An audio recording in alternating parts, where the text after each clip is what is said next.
Hello दोस्तों, स्वागत है एक बार फिर से आपका अपना चैनल डेली मैथ्स में। तो दोस्तों आज का हमारा टॉपिक है परसेंटेज का पार्ट 3। इससे पहले हमने पार्ट 1 और पार्ट 2 देख लिया है, जिनका लिंक आपको डिस्क्रिप्शन बॉक्स में मिल जाएगा। तो दोस्तों परसेंटेज के इस तीनों पार्ट को देखने के बाद आपका परसेंटेज से लेके हर एक टॉपिक क्लियर हो जाएगा। तो इस वीडियो को देखने के बाद पार्ट 1 और पार्ट 2 जरूर देखें। तो आइए हम वीडियो को आगे बढ़ाते हैं। तो दोस्तों आज हम देखते हैं इसमें अलग अलग कंसेप्ट से। जैसे हमारा कंसेप्ट नंबर 1 है, जैसे हमें दिया हो यदि a का मान b से r% अधिक हो या फिर r% कम हो तो उस कंडीशन में हम परसेंटेज कैसे निकालते हैं। जैसे हमारा कंसेप्ट 1 में टॉपिक 1 है हमारा, यदि a का मान b से r% अधिक हो तो b का मान a से कितना कम होगा। तो उसके लिए फॉर्मूला होता है दोस्तों हमारा r/100 प्लस r। अगर हमें कम पूछा हो तो हम क्या करेंगे, यहाँ पर प्लस इंटू 100, ये हमारा किस में आ जाएगा, परसेंटेज में। ठीक है दोस्तों, अगर a का मान b से 8% अधिक हो तो b का मान a से कितना प्रतिशत कम होगा। तो कम के लिए हम क्या करेंगे, r/100 प्लस r, यहाँ पर हम प्लस करते हैं।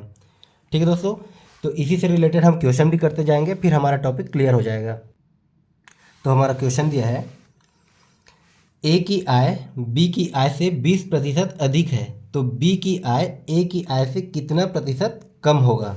ठीक है दोस्तों, यहाँ पर क्या पूछा है, कितना प्रतिशत कम पूछा है। तो हम क्या निकालेंगे, प्रतिशत कम कम के लिए क्या सूत्र हमने देखा था। जैसे कि मान लीजिए ए की आय है और ये हमारा बी की आय है। मान लीजिए बी हमारा 100 रुपये कमा रहा है, तो क्या दिया हमारा ए की आय 20, बी की आय से कितना 20% अधिक है। मतलब ये हमारा क्या होगा, 100 से 20% अधिक हमारा ए कमा रहा है, मतलब इसका आय कितना हो जाएगा, हमारा 120 हो जाएगा। ठीक है दोस्तों, तो यह यहाँ पर हमारा ए की आय बी से हमारा 20% अधिक है, लेकिन बी की आय ए से हमारा कितना प्रतिशत कम है ये पूछ रहा है। तो हम प्रतिशत कमी निकालने के लिए क्या करते हैं, प्रतिशत कमी निकालने के लिए हम क्या सूत्र देखते हैं, r/100 प्लस r इंटू हमारा ये 100, ये हमारा किस में आता है, परसेंटेज में।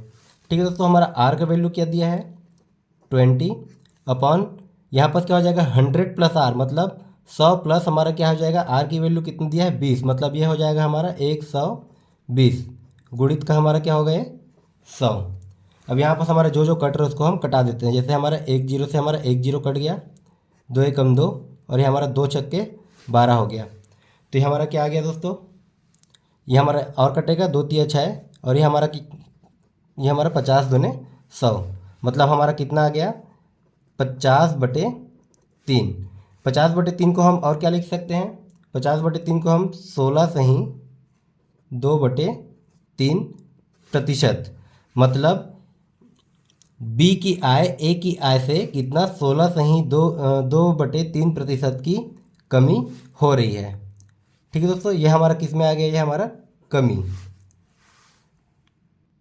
तो ये हो जाएगा हमारा आंसर। तो दोस्तों आज की इस वीडियो में आपका परसेंटेज से रिलेटेड सारा इंपॉर्टेंट क्वेश्चन कराऊंगा, तो बने रहिए वीडियो के लास्ट तक। तो हमारा क्वेश्चन नंबर 2 है, देखते हैं हम। यदि ए की आय बी की आय से 10% अधिक हो तो बी की आय ए की आय से कितने प्रतिशत कम है। यहाँ पर भी क्या पूछे हमें, कितना प्रतिशत कम हो रहा है। तो हम प्रतिशत में कमी हम क्या देखते हैं, कमी बराबर क्या देखते हैं हम, r/100 प्लस r इंटू 100, ये हमारा किस में आता है दोस्तों, प्रतिशत में। ये हमारा किस में आ जाता है, प्रतिशत में। अब यहाँ पर हमें कमी पूछा है, ये हमारा क्या है, कमी का फॉर्मूला है। अगर यहाँ पर अधिक पूछेगा तो उसका फॉर्मूला मैं आगे बताऊँगा। तो यहाँ पर हमारा r क्या दिया है, r दिया है हमारा 10 बटे हमारा क्या है 100 धन हमारा r की वैल्यू क्या है 10, मतलब 100 में हम 10 जोड़ेंगे तो हमारा क्या आ जाएगा 110 गुणित हमारा क्या हो जाएगा 100। अब यहाँ पर जो जो कट रहा है उसको हम कटा देते हैं। यहाँ पर 1 0 से हमारा 1 0 कट गया, यहाँ पर ऊपर में क्या बचा 10 गुणित 10, मतलब 100 बटे हमारा क्या आ गया 11। 100/11 करेंगे हम, 100 को 11 से भाग देंगे तो हमारा क्या निकल के आ जाएगा 9 सही 1/11। ये हमारा किस में आएगा, प्रतिशत, और ये हमारा क्या हो रहा है, कमी, क्योंकि हम प्रतिशत कमी निकाल रहे हैं। ये हमारा हो जाएगा दोस्तों आंसर, ये हमारा हो जाएगा आंसर। अब हमने देखा दोस्तों अभी कमी का, अब हम देखते हैं वृद्धि का। जैसे ए का मान बी से 8% कम हो तो बी का मान ए से कितना प्रतिशत अधिक होगा। मतलब यहाँ पर हमें क्या पूछा है, अधिक। तो हमने कम में क्या देखा था, कम के लिए देखा था हम R/100 + R इंटू ये हमारा हो जाएगा 100। ये हमारा किसके लिए है दोस्तों, कमी के लिए। ये हमारा किसके लिए है, कमी के लिए। अब हम किसके लिए देख रहे हैं, अधिक के लिए। तो यहाँ पर हमें फॉर्मूला में कोई चेंजेस नहीं करना होता, सिवाय यहाँ पर कमी में हम क्या करते हैं प्लस, तो अधिक में हम क्या करेंगे माइनस। मतलब अधिक के लिए हमारा हो जाएगा, अधिक के लिए हमारा हो जाएगा R/100 - R इंटू ये हमारा 100, ये हमारा किस में आ जाएगा, प्रतिशत में। ठीक है दोस्तों, ये हमारा हो जाएगा अधिक के लिए। आइए इसी में हम कुछ इंपॉर्टेंट क्वेश्चन देख लेते हैं। क्वेश्चन हमारा दिया हुआ है, यदि ए की आय बी की आय से 50% कम हो तो बी की आय ए की आय से कितने प्रतिशत अधिक होगा। मतलब यहाँ पर क्या पूछा है, बी की आय ए की आय से कितना प्रतिशत अधिक है। तो अधिक के लिए हमें क्या निकालना है, हमें क्या दिया है, प्रतिशत हमारा अधिक हो रहा है। तो अधिक के लिए फॉर्मूला हमने क्या देखा था, R/100 - R इंटू 100, ये हमारा आ जाता है परसेंटेज में। ये हमारा हो जाएगा दोस्तों अधिक के लिए फॉर्मूला। कम के लिए यहाँ पर क्या हो जाता है हमारा, ये जो माइनस होता है वो हमारा प्लस होता है। तो इसी फॉर्मूला में अब हमें रखते जाना है। यहाँ पर क्या दिया, R की वैल्यू क्या दिया हमें, 50/100 - R। मतलब 100 - R की वैल्यू हमें क्या दिया है, 50। मतलब 100 - 50 करेंगे तो हमारा क्या आ जाएगा, ये 50। और ये हमारा गुणित 100, 50 से कम 50, 50 दूने 100। ऊपर में क्या बचा, 50 × 2 मतलब 50 दूने 100%। तो हम ये कह सकते हैं कि बी की आय ए की आय से कितने प्रतिशत अधिक है, 100% हमारा अधिक होगा। ये हमारा हो जाएगा आंसर, 100% हमारा अधिक हो रहा है। इसी में हमारा नेक्स्ट क्वेश्चन है, ए की आय बी की आय से 20% कम हो तो बी की आय हमारा ए की आय से कितना प्रतिशत अधिक होगा। हमें क्या देखना है दोस्तों, किस में अधिक पूछ रहा है या फिर किस में कम पूछ रहा है, तो हमें उसी का फॉर्मूला लगाना है। तो यहाँ पर हमें अधिक पूछ रहा है तो हमें अधिक का फॉर्मूला लगाना है। तो अधिक का हमारा क्या हो जाता है, R/100 - R इंटू 100, ये हमारा क्या हो जाता है अधिक के लिए फॉर्मूला। तो यहाँ पर R की वैल्यू क्या दी है, हमारा R की वैल्यू 20/100 - R। मतलब हम 100 में से हम R की वैल्यू 20 है तो हम 100 में 20 माइनस करेंगे तो ये हमारा क्या हो जाएगा दोस्तों, हमारा 80, हमारा 80 आ जाएगा। और यहाँ पर से हमारा गुणित का हमारा क्या है, ये 100 पहले से दिया हुआ है। अब यहाँ से हम कर देते हैं 1 0 से हमारा ये 1 0 कैंसिल हो गया। ये हमारा आ गया 4 दूने 8 और ये हमारा 4 पंचे 20, 2 1 कम 2 और यहाँ पर 2 पंचे 10। मतलब हमारा क्या आ गया ऊपर में 5 × 5 मतलब हमारा 25% की हमारा 25% हमारा क्या हो रहा है दोस्तों, ये वृद्धि। मतलब 25% हमारा अधिक हो रहा है। तो ये हमारा क्या हो जाएगा आंसर। तो दोस्तों अगर प्रतिशत में अगर कमी, कितना प्रतिशत कमी हो रहा है या फिर कितना प्रतिशत वृद्धि हो रहा है, तो प्रतिशत में अगर कमी पूछे तो हमें क्या करना है, R/100 + R इंटू 100, ये फॉर्मूला लगाना है। या फिर प्रतिशत में अगर हमें वृद्धि पूछे, प्रतिशत में अगर हमें वृद्धि पूछे तो हम क्या करेंगे, R/100 - R इंटू 100, ये परसेंट। ठीक है, अगर कमी पूछता है तो हमें ये फॉर्मूला लगाना है और अगर वृद्धि पूछता है तो हमें ये फॉर्मूला लगाना है। अब इसी फॉर्मूला बेस्ड हम देखते हैं क्वेश्चन जो एग्ज़ाम में किस टाइप से पूछे जाते हैं। जैसे हमारा क्वेश्चन दिया है, यदि चीनी के मूल्य में 10% वृद्धि हो जाए तो उसकी खपत में कितने प्रतिशत की कमी करनी चाहिए कि उसका खर्च अपरिवर्तित रहे। मतलब हमें चीनी का जो मूल्य है उसमें, जो भी मूल्य में हमें चीनी मिल रहा है उसमें अगर हम 10% की वृद्धि कर देते हैं तो जाहिर है हमें उसकी खपत में हमें कमी करना पड़ेगा ताकि हमें उसको ज़्यादा पैसा देना ना पड़े। तो क्या पूछ रहा है, कितने प्रतिशत की कमी करनी चाहिए कि उसका खर्च अपरिवर्तित रहे। तो यहाँ पर क्या पूछा है दोस्तों, हमारा प्रतिशत की कमी। तो हम कौन सा फार्मूला लगाएंगे, प्रतिशत कमी। बराबर हमारा क्या हो जाता है, कमी बराबर क्या हो जाता है हमारा फॉर्मूला में, R अपॉन 100 प्लस R। कमी में हम क्या करते हैं 100 प्लस R इंटू 100, ये हमारा क्या हो जाता है फॉर्मूला। अब हमें कितना दिया है, R की वैल्यू क्या दिया है हमें 10, तो हम क्या करेंगे 10, यहाँ पर क्या दिया है 10 बटे 100 धन R, मतलब 100 में हम 10 जोड़ेंगे तो ये हमारा क्या हो जाएगा हमारा 110 गुणित का हमारा 100। तो अब यहाँ पास हमारा 1 जीरो से 1 जीरो हमारा कट गया, तो ये हमारा और ये हमारा और कोई नहीं कट रहा है, तो इसको हम डायरेक्ट आप कर देते हैं गुणा, मतलब 10 दहम 100 बटे 11। अब 100 को हम 11 से भाग देंगे तो हमारा क्या हो जाएगा दोस्तों 9 सही 1 बटे 11%। मतलब हम यह कह सकते हैं कि अगर चीनी के मूल्य में 10% की वृद्धि हो जाए तो हमें उसकी खपत में 9 सही 1/11% की हमें कमी करनी पड़ेगी, कि तो हमें उसका खर्च जो है वो अपरिवर्तित रहेगा। ये हमारा आ जाएगा दोस्तों आंसर, ये हमारा आ गया निकल के आंसर। अब हम देखते हैं दोस्तों प्रतिशत का कुछ मेन कंसेप्ट, जिससे अक्सर एग्जाम में कुछ ना कुछ क्वेश्चन पूछता ही है। जैसे हमारा कंसेप्ट है, जब दोनों विमाओं में वृद्धि की जाए तो प्रतिशत वृद्धि हमारा क्या हो जाएगा। जैसे कि हमें एक मान लीजिए आयत दिया हुआ है, ये उसका क्या है हमारा, उसका ये उसका लंबाई मान लेते हैं, ये उसका हमारा क्या है चौड़ाई मान लेते हैं। अब इसकी दोनों विमाओं में मान लिया हमने इसकी लंबाई में भी वृद्धि कर दिया और इसके हमने चौड़ाई में भी वृद्धि कर दिया, ठीक है। तो हमारा क्या हो जाएगा, देखिए हमने इसके लंबाई में भी वृद्धि किया और इसके चौड़ाई में भी वृद्धि किया, मतलब ये हमारा पहले से कुछ प्रतिशत इसकी पूरे एरिया में हमारा क्या हो जाएगा वृद्धि हो जाएगा, ठीक है। मतलब इसके दोनों विमाओं में हमने क्या कर दिया वृद्धि किया, तो कुल प्रतिशत कितना वृद्धि होगा। तो इसके लिए क्या फार्मूला हो जाता है हमारा, A plus B plus A into B upon 100। यहाँ पर A हमारा कोई एक बीमा को मान लेते हैं, B हमारा कोई दूसरा बीमा को मान लेते हैं, तो ये हमारा हो जाएगा प्रतिशत में वृद्धि का फॉर्मूला, ठीक है दोस्तों। इसी में हमारा दिया है एक और कंसेप्ट, जब दोनों बीमाओं में कमी की जाए, जैसे कि हमारा एक आयत है, तो मान लीजिए हम उस आयत की लंबाई में भी हम कमी कर देते हैं और उसके हम चौड़ाई में भी कमी कर देते हैं। पहले जो आयत था उसके हमने लंबाई में भी और उसके हम चौड़ाई में भी कमी कर देते हैं, तो कुल वो जो है वो आयत हमारा प्रतिशत में कितना का कमी हो जाएगा। तो प्रतिशत कमी निकालने के लिए हम क्या देखते हैं, A plus B minus A into B upon 100, ये हमारा प्रतिशत वृद्धि के लिए फॉर्मूला हो गया, ये हमारा प्रतिशत कमी के लिए फॉर्मूला हो गया। अब इन दोनों के बेस पे हम देखेंगे क्वेश्चन। ये हमारा हो गया दोस्तों वृद्धि के लिए, ये हमारा हो गया कमी के लिए।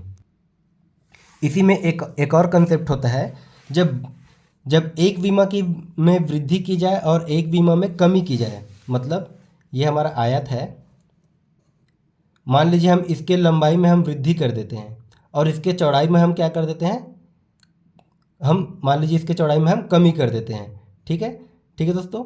इसके एक बीमा में हम वृद्धि कर देते हैं और एक बीमा को हम क्या कर देते हैं कम कर देते हैं, तब जाके ये हमारा इसका नया जो है क्षेत्रफल में क्या होगा, या फिर वृद्धि होगा या फिर कमी होगा। तो वृद्धि और कमी दोनों को निकालने के लिए हमारा फॉर्मूला क्या हो जाता है, वृद्धि और कमी दोनों के लिए हमारा फॉर्मूला हो जाता है A minus B minus A B upon 100, ठीक है दोस्तों। ये हमारा हो जाता है वृद्धि, उसके कुल बीमा में या तो वृद्धि या फिर कमी, ये हमें निकालना होता है कि वो वृद्धि हो रहा है कि कमी हो रहा है। तो ये हमारा क्या हो जाता है, उसका हमारा फॉर्मूला हो जाता है, ठीक है। आइए इससे रिलेटेड हम कुछ इंपॉर्टेंट क्वेश्चन देखते हैं। क्वेश्चन पे हमारा क्या है, ये पूरा कंसेप्ट पूरा क्लियर हो जाएगा। देखते हैं हमारा क्वेश्चन, एक आयत की दोनों विमाओं में 10% की वृद्धि की जाए तो उसके क्षेत्रफल में क्या प्रभाव पड़ेगा। जैसे हमारा एक आयत है, अब एक विमा हमने मान लिया A और एक विमा हमने मान लिया B। अब उसके दोनों विमाओं में बोल रहे हैं यहाँ पर, उसके दोनों विमाओं में 10% की वृद्धि की जाए, मतलब हम इसके एक बीमा में भी 10% की वृद्धि करेंगे और इसके दूसरे बीमा में भी हम 10% की वृद्धि करेंगे। तो देखिए हमने इसके वृत्त में भी हमने वृद्धि किया और इसके हमने लंबाई में भी हमने वृद्धि किया, तो नया क्षेत्रफल हमारा कुछ बनेगा। नया क्षेत्रफल को जो है हमारा वो इस प्रकार से बनेगा। तो नया क्षेत्रफल में ये तो हमें साफ साफ दिख रहा है कि हमारा ये वृद्धि हो रहा है, तो इसमें क्या पूछा है ऑलरेडी, वृद्धि की जाए तो क्षेत्रफल पर क्या प्रभाव पड़ेगा। तो यहाँ पर क्या हो रहा है, हमारा वृद्धि कर रहे हैं। तो ठीक है, तो हमारा प्रतिशत वृद्धि निकालने के लिए फॉर्मूला क्या हो जाता है, प्रतिशत वृद्धि का हमारा क्या हो जाता है, a plus B plus A into B upon 100। अब देखिए दोस्तों, हमारा दोनों भी माओ में 10% की वृद्धि हो रहा है, मतलब हमारा ए का वैल्यू भी हमारा 10 होगा और बी का वैल्यू भी हमारा 10 होगा। तो हम उसको फार्मूला में रख देते हैं, जैसे 10 धन बी की जगह में भी 10 है, धन यहाँ पर ए इंटू बी है, मतलब 10 गुणित 10 बटे में हमारा क्या हो जाएगा 100। अब यहाँ से हमारा 10 धन 100, ये भी हमारा 100, ये हमारा 100 से 100 कैंसिल हो जाएगा। अब हमारा क्या क्या बचा, 10 धन यहाँ पर ये हमारा कट के क्या बचा, ये 1, मतलब ये हमारा कितना आ गया, 10 और 10 20, और ये हमारा 21% हमारा क्या हो रहा है, वृद्धि। तो उस आयत के नए क्षेत्रफल में 21% की हमारा वृद्धि हो जाएगी। हमारा आ जाएगा ऑप्शन नंबर सी। आइए इसी से रिलेटेड कुछ और इंपॉर्टेंट क्वेश्चन देखते हैं। क्वेश्चन है हमारा, एक आयत की लंबाई में 20% की कमी तथा चौड़ाई में 10% की कमी की जाए तो उसके क्षेत्रफल में क्या प्रभाव पड़ेगा। अब देखिए, हमारा एक आयत दिया हुआ है, उसके लंबाई में क्या पूछ रहा है, हमारा 20% की कमी, मतलब लंबाई में हमारा क्या हो गया, ये हमारा 20% की कमी, और चौड़ाई में हमारा क्या हो गया, ये 10% की कमी हो गया। मतलब भी पहले हमारा ज़्यादा था, अभी हमारा कम हो गया। तो नए आयत के हमारा नए क्षेत्रफल में क्या प्रभाव पड़ेगा। तो यहाँ पर हमारा क्या हो रहा है दोस्तों, प्रतिशत हमारा कमी हो रहा है, प्रतिशत हमारा कमी हो रहा है। तो कमी के लिए क्या हो जाएगा formula, a plus B minus A B upon 100। अब यहाँ पर a की वैल्यू क्या है हमारा 20 और b की वैल्यू हमारा क्या हो जाएगा 10। तो इसको हम रख देते हैं फॉर्मूला में, मतलब 20 धन 10 माइनस 20 गुणित 10, a इंटू बी की जगह में 20 गुणित 10 बटे 100। अब यहाँ से हमारा ये 2 जीरो से हमारा ये 2 जीरो कैंसिल हो गया। अब यहाँ पर हमारा क्या बचा, देखिए 20 और 10 हमारा क्या हो गया 30 माइनस का 2, मतलब 30 में से 2 गया तो हमारा कितना बचा 28%। 28% की हमारा क्या हो रहा है दोस्तों, ये कमी हो रहा है। यहाँ पर क्या पूछा है, देखिए यहाँ पर दोनों में हमारा कमी हो रहा है, तो हमारा 28% निकलेगा, वो नए क्षेत्रफल में हमारा क्या हो जाएगा कमी। तो ये हमारा ऑप्शन नंबर ए। आइए इसी में कुछ और इम्पोर्टेंट क्वेश्चन देखते हैं। एक व्यक्ति के वेतन में पहले 20% की वृद्धि की गई और फिर बढ़े हुए वेतन में 20% की कमी की गई, तो उसके वेतन में क्या प्रभाव पड़ेगा। देखिए, हमें प्रभाव पड़ेगा पूछा है, हमें कितना प्रतिशत कमी हो रहा है या फिर कितना प्रतिशत वृद्धि हो रहा है ये हमें अभी पता नहीं है। तो हम देखते हैं इसको फॉर्मूला में। यहाँ पर देखिए क्या हुआ है, पहले हमारा 20% की वृद्धि की गई है और फिर उसके वेतन में 20% की कमी की गई है, मतलब हमारा प्रतिशत वृद्धि भी हो रहा है हमारा और हमारा कमी भी हो रहा है। प्रतिशत हमारा वृद्धि भी हो रहा है और हमारा प्रतिशत हमारा कमी भी हो रहा है। तो उसके लिए हमारा फॉर्मूला क्या हो जाएगा, a माइनस बी, वृद्धि और प्रतिशत वृद्धि और कमी के लिए हमारा फॉर्मूला हो जाता है a minus B minus A into B upon 100। मतलब a की जगह में हमारा क्या है दोस्तों 20 माइनस b की जगह में भी हमारा क्या है 20, क्योंकि हमारा 20% वृद्धि हो रहा है और 20% कमी हो रहा है, माइनस 20 गुणित 20 बटे में हमारा क्या आ गया 100। ठीक है दोस्तों, यहाँ पर से हमारा 1 जीरो से 1 जीरो कैंसिल, ये 1 जीरो से 1 जीरो कैंसिल, और ये हमारा 1 20 प्लस में है 1 20 माइनस में है, तो ये हमारा क्या हो गया दोनों का दोनों कैंसिल। अब यहाँ पर क्या बचा रहा हमारा 2 गुणित 2, और यहाँ पर हमारा सामने में क्या है माइनस, तो माइनस 2 दोने हमारा क्या हो रहा है 4%। अब देखिए यहाँ पर ये हमारा क्या है माइनस में आ रहा है, ठीक है, पहले उसका वेतन हमारा जो भी था, अब उसका वेतन हमारा किस में आ रहा है माइनस में आ रहा है, तो ये हमारा क्या हो जाएगा दोस्तों, ये कमी, प्रतिशत में हमारा कमी हो रहा है, माइनस मतलब कम हो रहा है। अगर ये हमारा प्लस में आता तो हमारा प्रतिशत वृद्धि होता, तो हमारा ऑप्शन क्या आ जाएगा 4% की कमी, ये हमारा हो जाएगा आंसर। तो दोस्तों आज हमने देख लिया परसेंटेज का मेन कंसेप्ट। अगर आप प्रतिशत का ये तीनों पार्ट देख लेते हैं तो आपका प्रतिशत से रिलेटेड एक भी क्वेश्चन कोई भी एग्ज़ाम में नहीं छूटेगा। और अगर आपने अभी भी पार्ट 1 और पार्ट 2 नहीं देखा हो तो डिस्क्रिप्शन बॉक्स में जाकर जल्दी से पार्ट 1 और पार्ट 2 देखें।